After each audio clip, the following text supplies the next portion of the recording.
Welkom by Boekwurm. Elke storie het 'n stem. Sit terug en geniet die verhaal. Liewe Troepie, geskryf deur Lia Kilian. Die sleutel sukkel om in die posbus se slotjie in te gaan, soos Lindy se hande bewe. Sy is so opgewonde om te sien of 'n Troepie teruggeskryf het. Sy is 18, net klaar met matriek, vas in die huis waar haar pa weier dat sy kan gaan werk en uit die huis uit trek stad toe. Die dae is vol met plaaswerk en sy wag vir iets meer. In 1985 was dit die inding.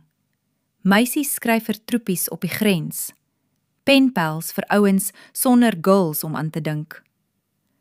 Lindy het by die kerk se pen vir 'n troepie groep aangesluit. Haar ma sê dis goeie dade, maar vir haar is dit 'n venster na die wêreld buite die stofpad. Een van haar briewe is aan Troepie Johan van der Merwe, 1 SAI, Angola. Hy was die eerste naam op die lys wat die tannie by die kerk gegee het.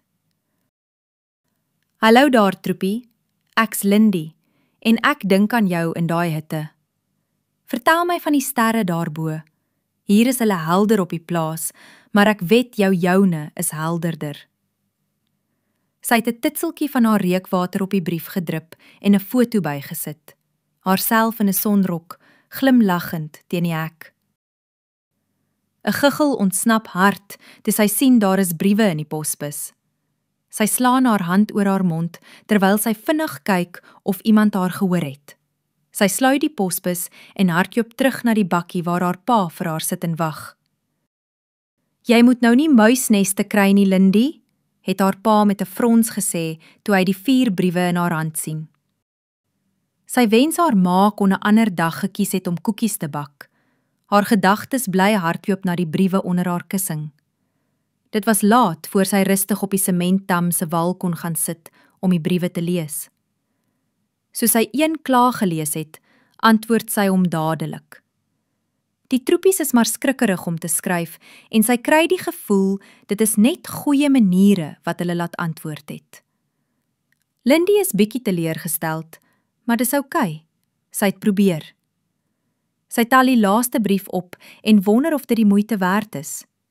Sy druk 'n krul wat losgekom het agter haar oor en skeur die koevert oop. Die handskrif is nogal netjies vir 'n seun of liewer 'n man. Hulle sê mos die army maak jou 'n man. Sy is verbaas om te sien daar is 3 bladsye en begin gretig lees. Dit is vol stories van patrollies, vriende wat lag oor ratpacks en die eensaamheid van nagwag. Jou woorde is my lig, Lindy. Jy gee my 'n anker om aan vas te hou wat my herinner na wat ek kan terugkom. Baie dankie dat jy my gekies het om voor te skryf. Die briewe kom meer gereeld. Sy het geen idee hoe Johan lyk nie, maar dit pla haar glad nie. Lindy vertel van die plaas se reën, haar drome om onderwyseres te word, hoe sy smiddae na die radio luister vir nuus van die grens. Johan skryf van sy ma se koekies wat hy mis, van 'n maat wat 'n gitaar speel, van hoe hy droom van 'n meisie wat wag. Jy's my penpel, maar voel soos meer, skryf hy een keer, en Lindy se hart klop vinniger. Met die laaste brief wat sy gekry het, was daar 'n naskrif. Lin, ek geniet jou briewe baie, maar kan ek jou 'n guns vra, groot asseblief? Moenie meer iets op die koevert sit wat 'n reuk het nie. Sergeant laat my 100 push-ups doen elke keer voor ek die brief kan kry. Lindy kan nie help om haar te lag nie. Na daai versoek, stuur sy vir hom 'n sakdoekie met haar parfuum op, 'n gedroogde blom uit die veld, en die koevert kry 'n lipstifie soen met SWANK groot gekryf agterop. Hulle noem dit liefde, in ink, sonder om dit te sê. Dan kom die nuus. 'n Landmyn in Angola. Die briewe stop. Lindy skryf nog, daagliks. Hou vas, Johan. Ek wag. Die seer binne haar wil haar maar net nie los nie. maar sy sal nie ophou glo dat hy oukei is nie. Maande gaan verby. Die oorlog draai. Van die troepies kom huis toe. Lindy hoor van die trein by die stasie, die een wat die troepies huis toe bring wat op pas gaan, en van hulle wat klaar is met hulle diensplig. Wanneer sy saam haar pa hulle ry en 'n troep sien hike, kan sy nie help om te wonder of dit dalk Johan is nie. 3 maande later is sy saam haar pa by die Van Dusie. Die buurman se seun het 2 dae teruggekom van die grens af. Rian en sy het baie om op te vang en lag en gesels die hele dag.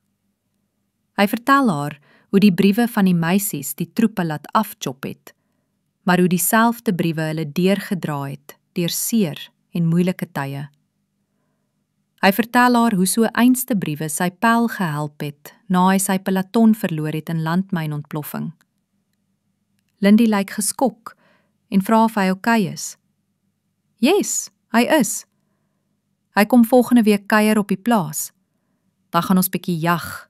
Jy weet, om bietjie van daai frustrasie en bos uit ons te kry.